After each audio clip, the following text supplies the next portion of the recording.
No stranger to controversy, it was in 2011 when Charlie Sheen decided to take it to the next level. In an interview on The Dan Patrick Show, he had this to say, quote, "I was sober for 5 years a long time ago and was just bored out of my tree.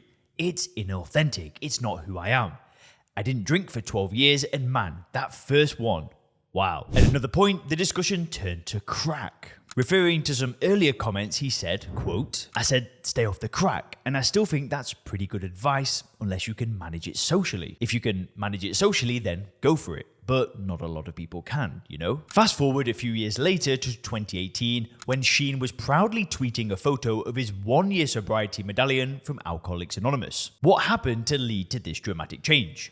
Well, you're going to find out the entire backstory behind Sheen's newfound sobriety in today's video. And guys, just before we get into the video, if you actually want my personal help stopping drinking, where we help you reframe the way you view alcohol using something called first principles thinking, click the link in the description and book a call. You and I can jump on a call and see if the Sober Clear program could be a good match. If you want more details on the program, there's some videos to watch in the description, or you can go over to soberclear.com. But for now, let's get into the video. Now, from a young age, all the roads led to one place for Carlos Irwin Estevez, or Charlie Sheen as the world would come to know him: the big screen. His father is Hollywood actor Martin Sheen, famous for playing Captain Benjamin Willard in 1979's Apocalypse Now. His mother Janet was an artist, and his 2 elder brothers, Emilio and Raymond, as well as his younger sister Renee, all became actors to varying degrees of fame. Now, after a few minor film roles, Sheen would break through with a lead role in 1986's Platoon. Directed by Oliver Stone, the film tells the story of a volunteer infantryman deployed to Vietnam in 1967.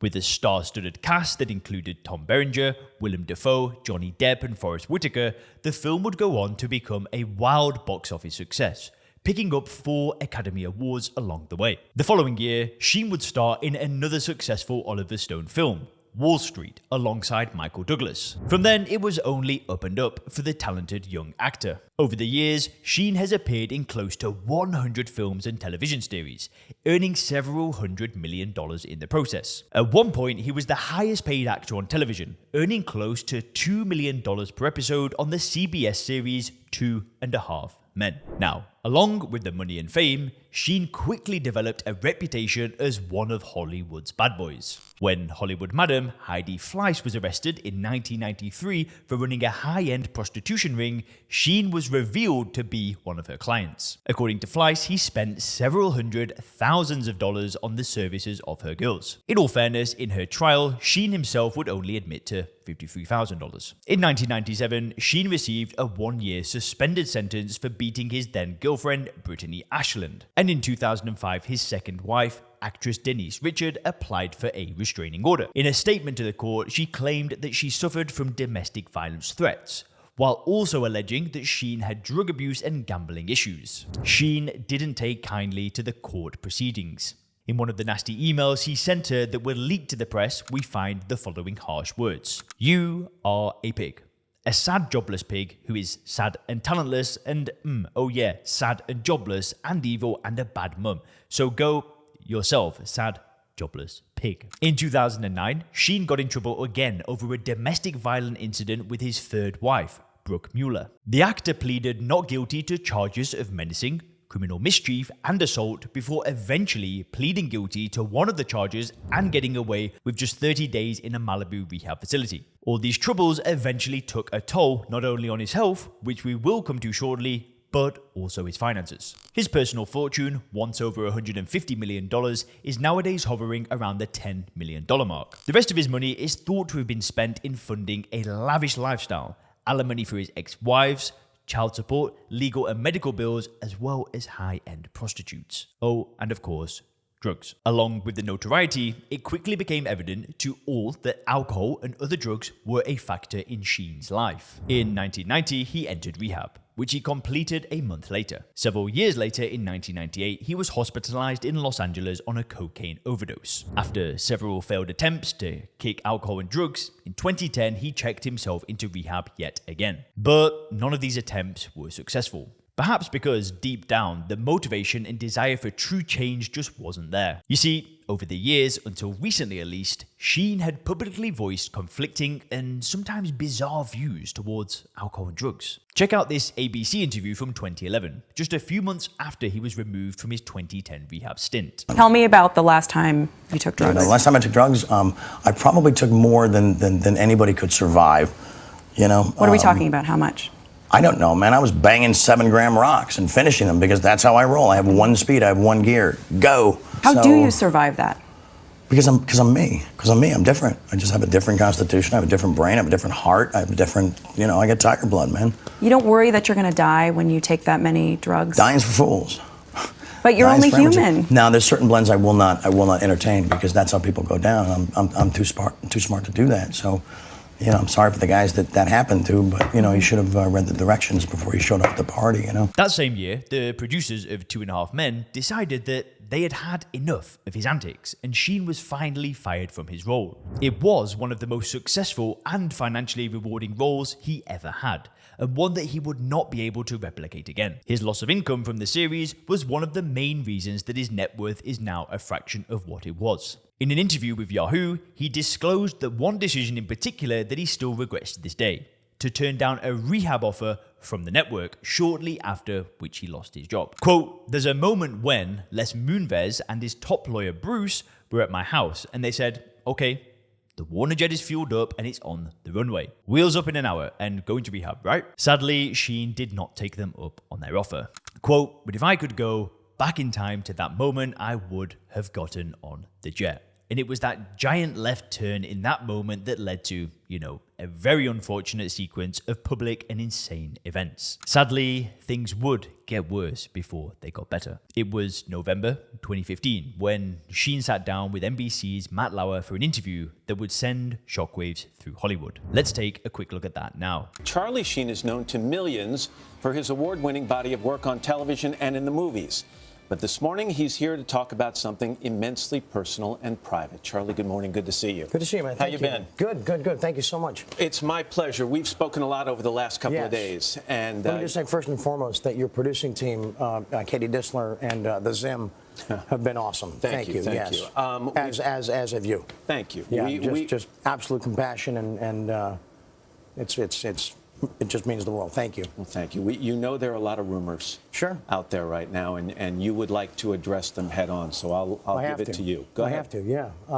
I'm here to admit that I am, in fact, HIV positive.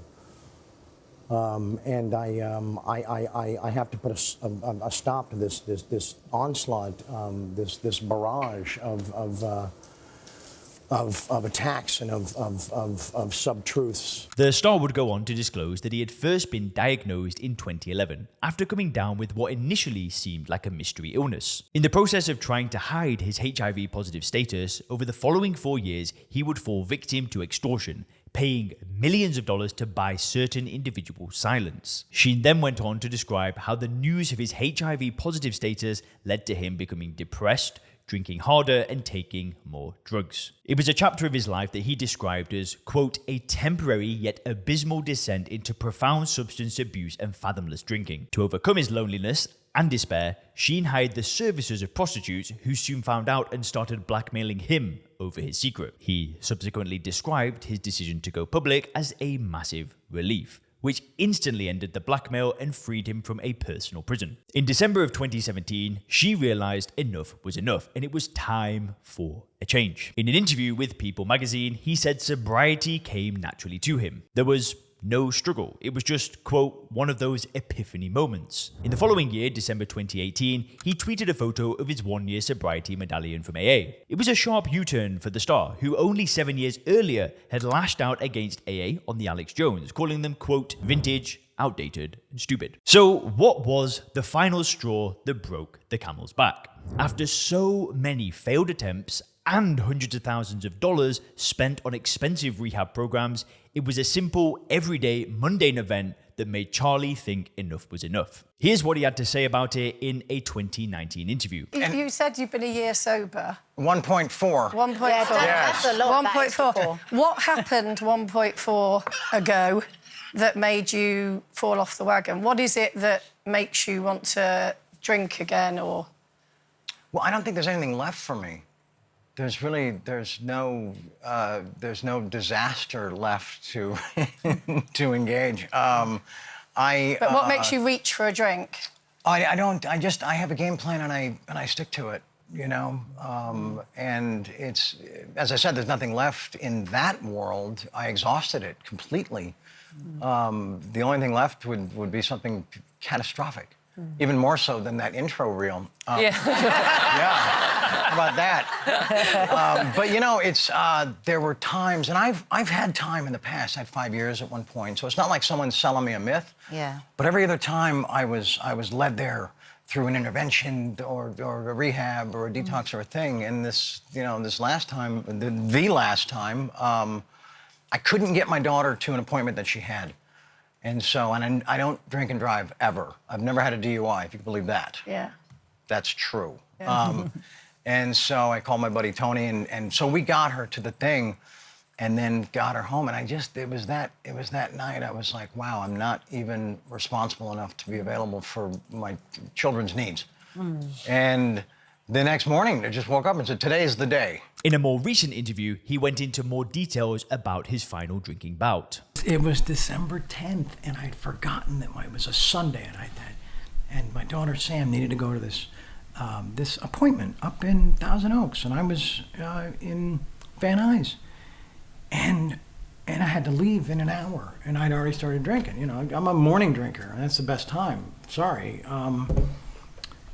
And you know, I've never had a DUI. I've never,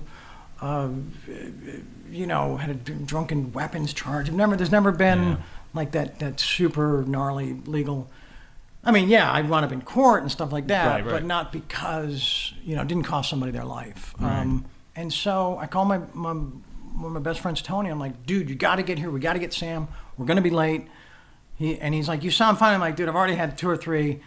I can't. And so he came, got me. We picked her up, got her there on time, and came home. This is actually the 9th. And I remember on the drive home with Tony driving and her in the back, and I thought, okay, this can't happen again. You know what I'm saying? It was something very simple, but someone that, you know, that I adore, that I you know, eat a bullet for.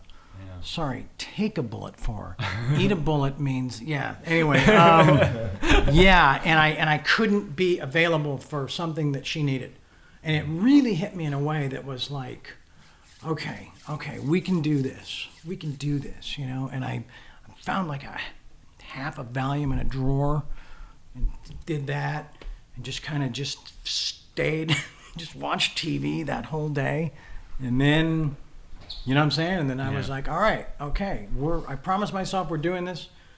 And so it began. Now sober for more than 5 years, the 57-year-old currently resides in Malibu. Guys, let me know in the comment section if there are any other celebrities you want me to talk about, and click the video on the screen now to learn how Eminem also got sober.